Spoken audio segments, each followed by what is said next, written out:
मेष राशि वाले मेरे मित्रों, दोस्तों, मैं गारंटी देता हूं कि इस वीडियो को देखने के बाद आपके होश उड़ने वाले हैं। जी हाँ दोस्तों, यह वीडियो आपको हिला कर रख देगा, क्योंकि इस वीडियो में कुछ ऐसी रहस्यमयी बातों के बारे में बताया गया है जिन्हें शायद आप जानते नहीं थे, या फिर आप जानते भी थे तो उनके महत्व को अब तक आप समझ नहीं पाए थे।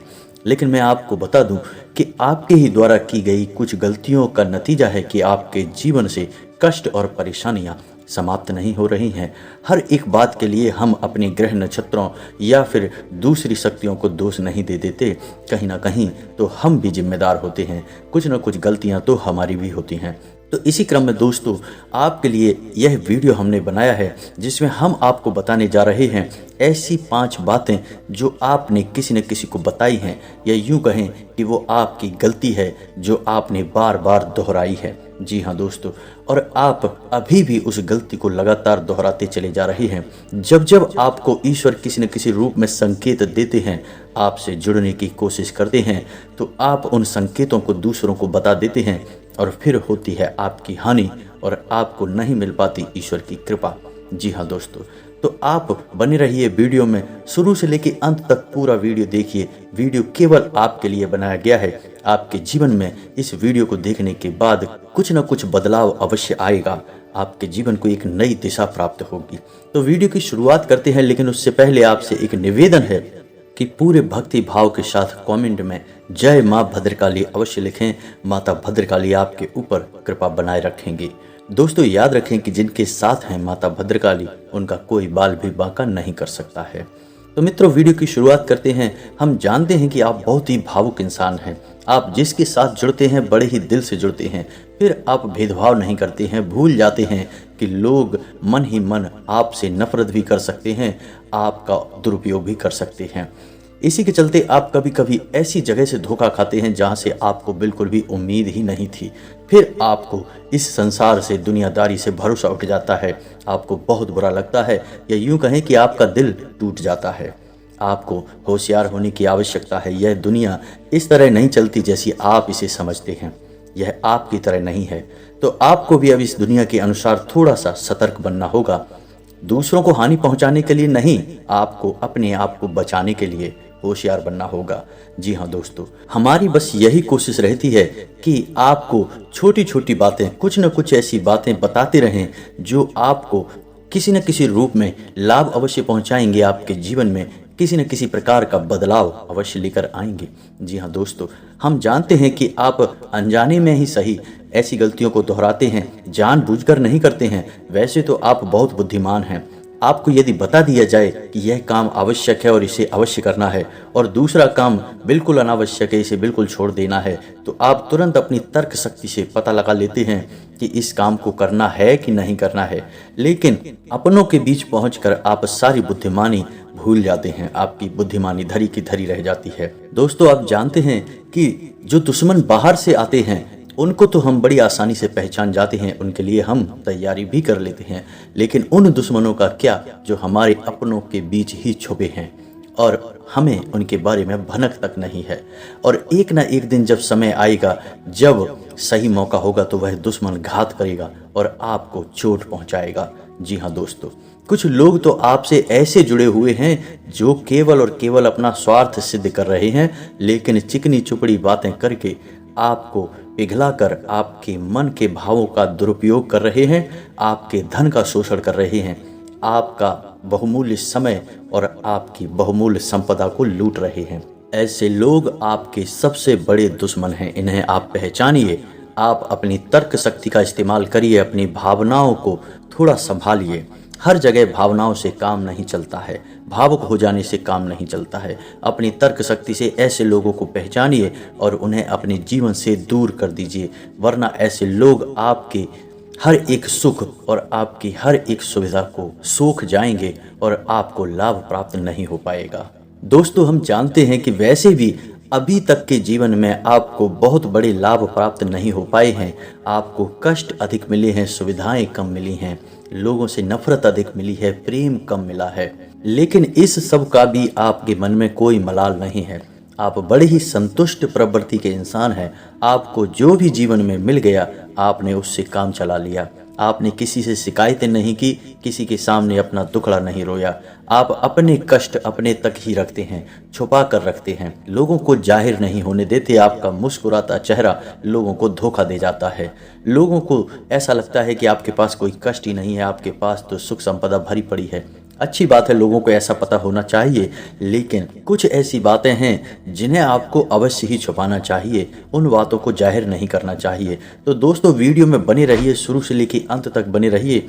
आखिरी की 2 बातें ऐसी हैं जो आपको जानना बेहद आवश्यक है, और हम गारंटी देते हैं कि आपको अब तक उन बातों के बारे में भनक तक नहीं है, और आप लगातार उन बातों को दूसरों से बताते चले आ रहे हैं, और उन बातों का पूरा लाभ आपको प्राप्त नहीं हो पा रहा है। हम आप लोगों की ही बात कर रहे हैं। जी हाँ दोस्तों, जिनकी कभी कदर नहीं हुई है, जिनकी भावनाओं की आज तक कदर नहीं हो पाई है।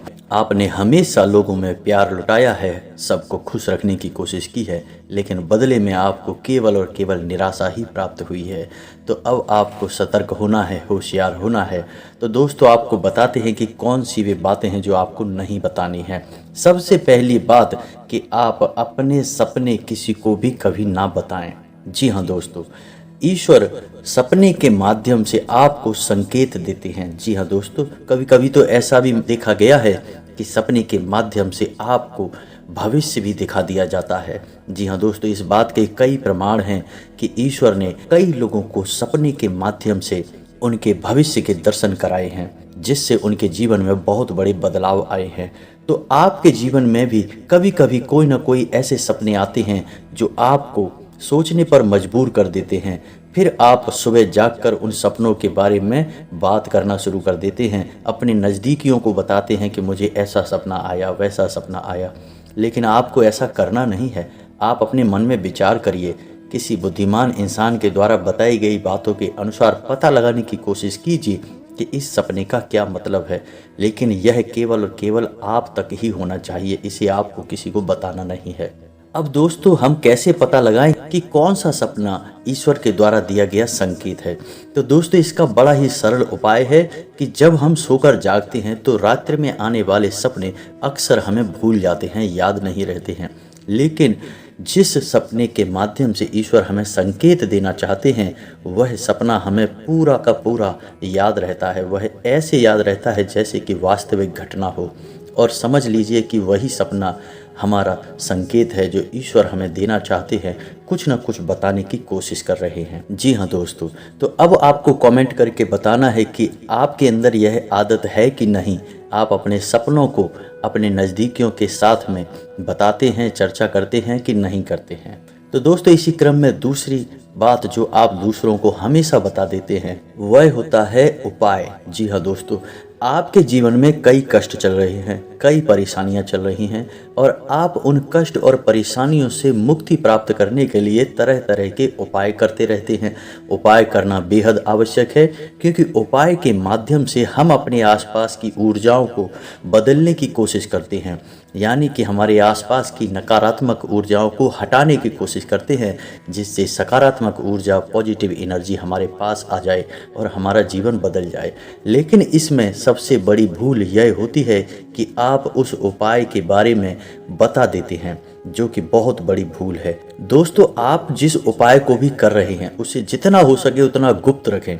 अपने पुत्र, अपने भाई, अपनी पत्नी तक को उस उपाय के बारे में कभी ना बताएं, तो वह उपाय निश्चित ही फलित होगा।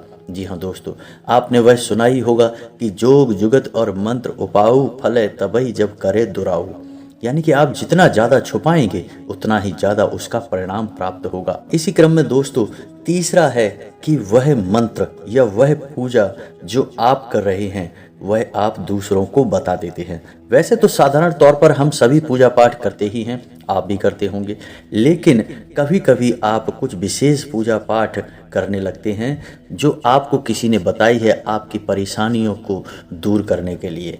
आप उस पूजा के बारे में, उस मंत्र के बारे में दूसरों को कभी नहीं बताएंगे। यदि आप बता देंगे तो उस पूजा का और उस मंत्र का पूरा फल उस इंसान को भी प्राप्त होने लगेगा जिसे आपने बता दिया है। जी हाँ दोस्तों, ऐसी कई और भी बातें हैं जो हमें छुपा कर रखनी चाहिए, लिस्ट बहुत लंबी है लेकिन समय बहुत कम है, इस वजह से सारी बातों को बता पाना संभव नहीं है। तो जो बातें हमारे रोज़मर्रा के जीवन से जुड़ी हैं, आज हम केवल उन्हीं के विषय में चर्चा करेंगे। इसी के साथ साथ दोस्तों, जब भी आप माला फेरें, यदि आप माला फेरते हैं तो जब भी आप माला फेरें तो अपनी माला को छुपा कर रखें और हो सके तो एकांत में ही फेरें। कोई भी आपको माला फेरते हुए देखे ना।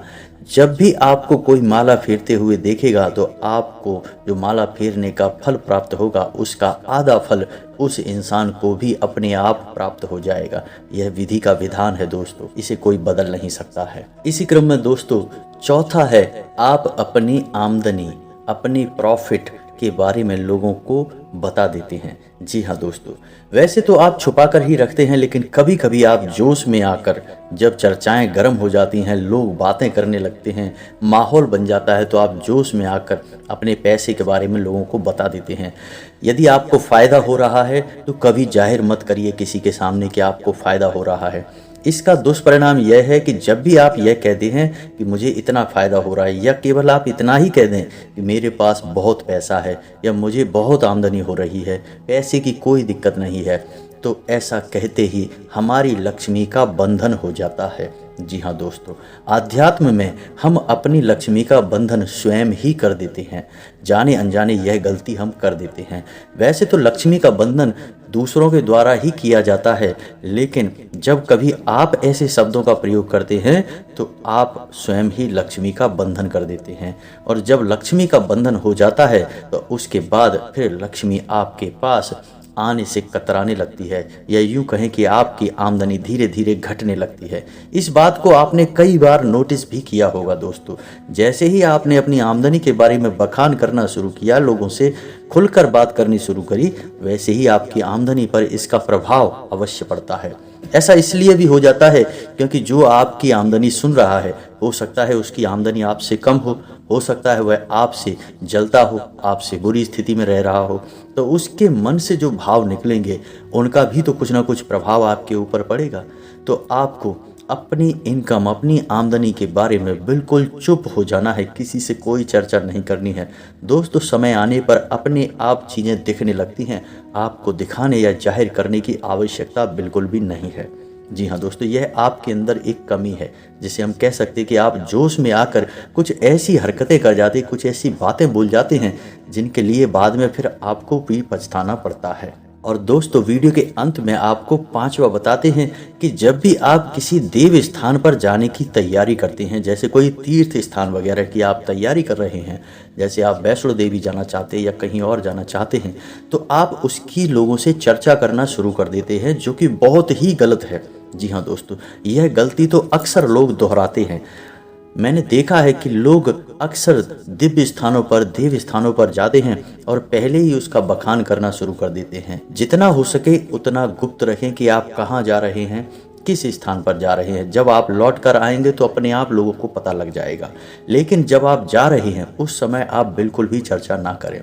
इसीलिए तो दिव्य स्थानों पर मौजूद ऊर्जाओं का प्रभाव आपके ऊपर नहीं पड़ता है। आप देखते होंगे कि लोग तमाम तीर्थ स्थानों पर घूम रहे हैं, तमाम देव स्थानों के दर्शन कर रहे हैं, तब भी पीड़ित हैं, तब भी परेशान हैं, उन्हें कोई लाभ प्राप्त नहीं हो रहे हैं।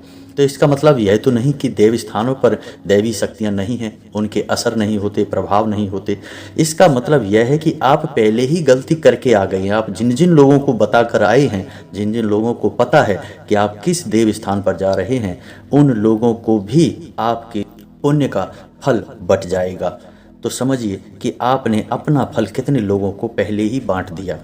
तो आपको यह गलती बिल्कुल भी नहीं करनी है। जी हाँ दोस्तों, और भी कई छोटी छोटी बातें हैं जो आपको किसी को बतानी नहीं है, जैसे कि आप किस समय पूजा पाठ करते हैं, आप किस देवी या देवता की पूजा करते हैं, आप किस दिन व्रत रहते हैं, वगैरह वगैरह। अपने आप लोगों को यदि पता चल जाता है तो कोई समस्या नहीं है, लेकिन अपनी तरफ से आपको ऐसी बातें नहीं बतानी है। तो दोस्तों, अब आपको कमेंट करके बताना है कि आप इनमें से कौन सी गलतियां लगातार दोहराते चले आ रहे हैं। उम्मीद है कि वीडियो में दी गई जानकारी आपके लिए फ़ायदेमंद रही होगी, आपके जीवन में कुछ न कुछ बदलाव अवश्य लेकर आएगी। यदि जानकारी आपको पसंद आई है तो एक प्यारा सा लाइक अवश्य करें और कमेंट में जय माँ भद्रकाली पूरे भक्तिभाव के साथ अवश्य लिखें। माता की आपके ऊपर कृपा बनी रहेगी। और हाँ, यदि चैनल पर पहली बार आए हैं तो सब्सक्राइब करना बिल्कुल भी ना भूलें। मिलते हैं अगले ज्ञानवर्धक वीडियो में, तब तक के लिए धन्यवाद। जय माता की।